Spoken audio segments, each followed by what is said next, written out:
Number one, Azane Kaka number one. Bonjour et bienvenue à tous. Si vous avez vu des films de super-héros ou des bandes dessinées, vous trouverez l'histoire suivante très familière. Après un accident, le héros se réveille avec des capacités inattendues. Par exemple, la possibilité de grimper au mur, tirer des toiles d'araignée et porter un costume rouge et bleu moulant. En général, ces histoires semblent être juste tirées des films hollywoodiens, mais parfois, cela peut se produire dans la vie réelle aussi. Et bien que les sujets de notre vidéo d'aujourd'hui ne peuvent pas contrôler l'électricité ou courir à des vitesses supersoniques, ils ont des talents particuliers, tout cela grâce à différents accidents qui ont complètement changé leur vie. Alors, qui sont ces gens avec des talents spéciaux? Vous êtes sur le point de savoir, mais avant cela, voici la question du jour. Comment appelle-t-on la peur pathologique des espaces clos? Répondez dans les commentaires et restez avec nous pour découvrir la bonne réponse. Et maintenant, c'est parti!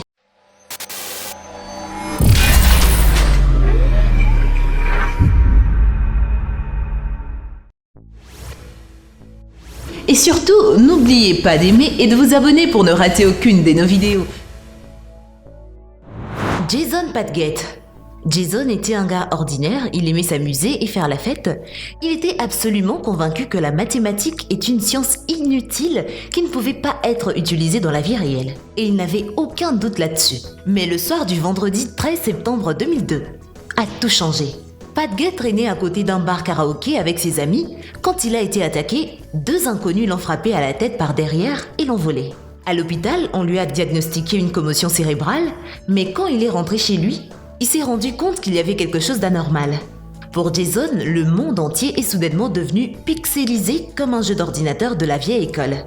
En voyant le monde différemment, Jason a commencé à se poser de sérieuses questions sur les mathématiques et la physique. Sur Internet, il a lu des documents sur les fractales, a étudié le sujet et tout semblait soudain étrangement familier. C'est un concept assez complexe, mais nous allons essayer de l'expliquer à l'aide d'un flocon de neige comme un exemple.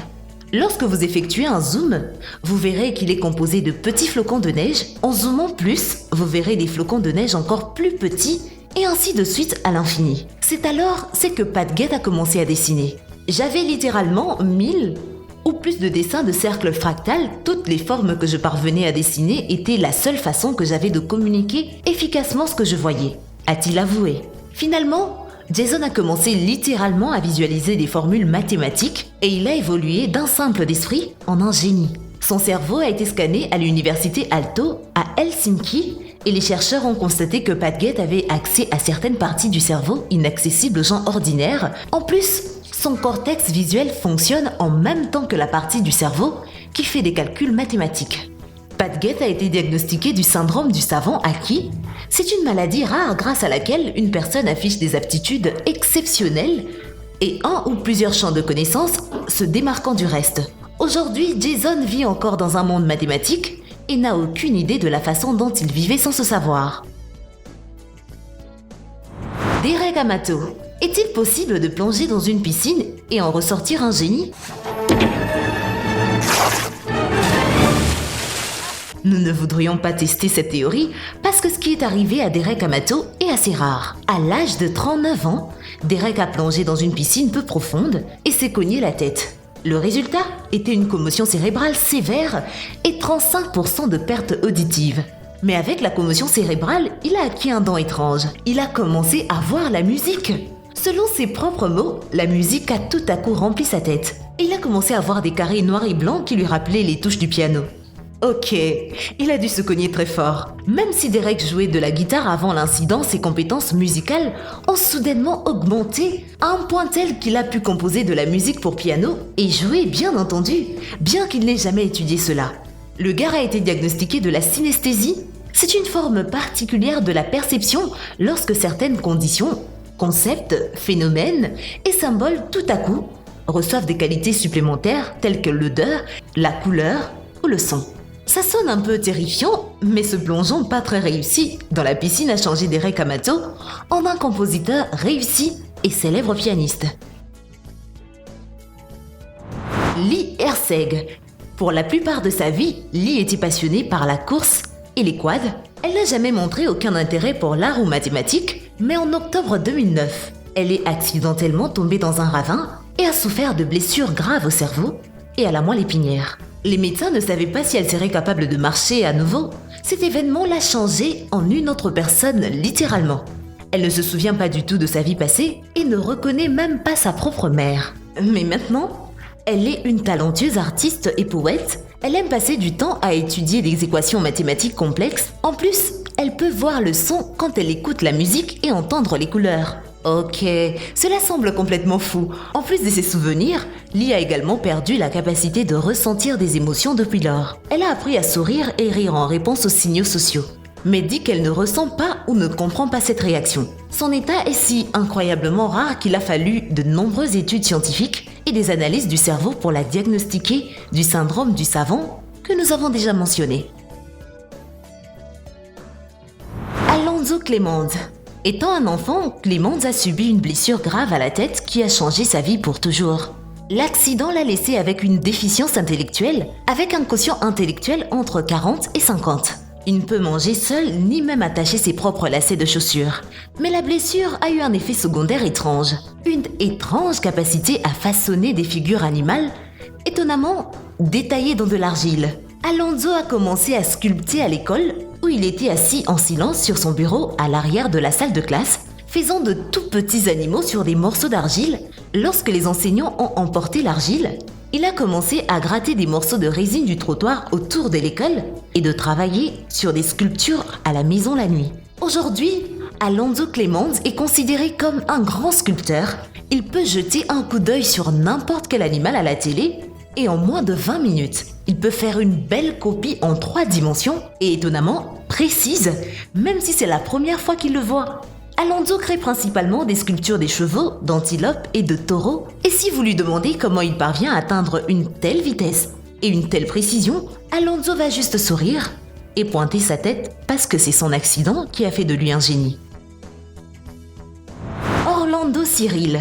Se faire frapper à la tête avec une balle de baseball n'est pas une expérience agréable d'ailleurs. Ça peut être dangereux, mais Orlando Cyril a eu de la chance. Il n'a pas eu de compétences particulières jusqu'au 17 août 1979. À l'âge de 10 ans, il a été frappé à la tête avec une balle de baseball.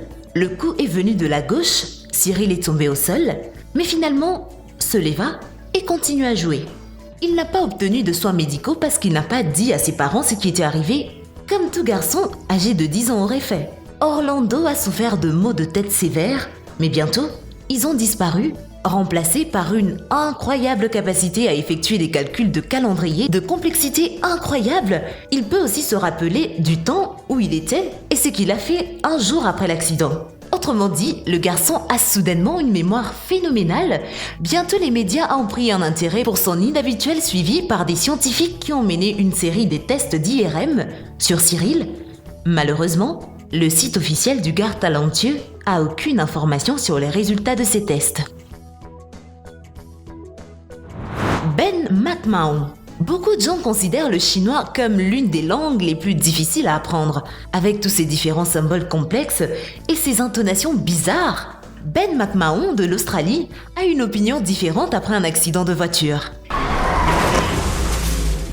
Il était dans le coma depuis plus d'une semaine et quand il se réveilla tout à coup, il parlait couramment le chinois à l'infirmière.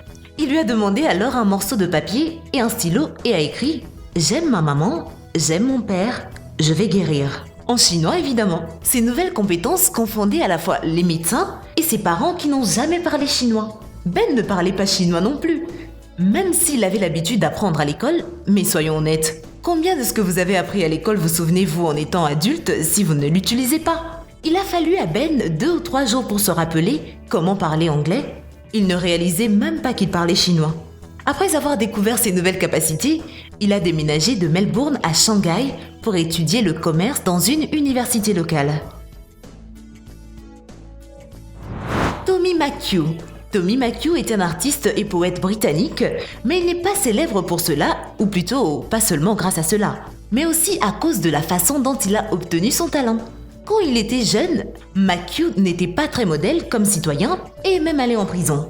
Mais quand il a vieilli, il s'est casé et gagné sa vie en tant qu'ouvrier de chantier. Sa vie aurait été le plus ordinaire et même ennuyeuse, mais à l'âge de 51 ans, il a connu un double anévrisme et une crise cardiaque. Et soit dit en passant, c'était vraiment peu poétique. Il était sur les toilettes quand c'est arrivé.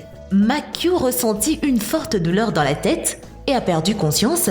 Et quand il est revenu à ses sens à l'hôpital, il s'est rendu compte que sa vie avait changé complètement. Une semaine de coma avait réveillé en Makyu l'envie d'écrire de la poésie. Dans ses propres mots, sa tête était pleine de rimes et des photos et des images. En plus de cela, il a commencé à dessiner et l'a fait pendant 19 heures par jour. Oui, nous parlons d'un homme qui a travaillé comme constructeur et n'avait jamais connu une passion pour l'art.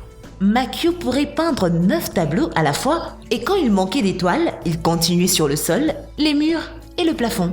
Malheureusement, Tomi Makyu est mort du cancer en 2012 avant de mourir. Il a dit « Mon double anévrisme m'a donné une magnifique aventure de 11 ans à laquelle personne ne pouvait s'attendre. » Et voilà, c'est tout pour aujourd'hui. Avant de nous quitter, la réponse à la question du jour, c'est la claustrophobie. Et surtout, n'oubliez pas d'aimer et de vous abonner pour ne rater aucune de nos vidéos. Quant à moi, je vous dis bye bye.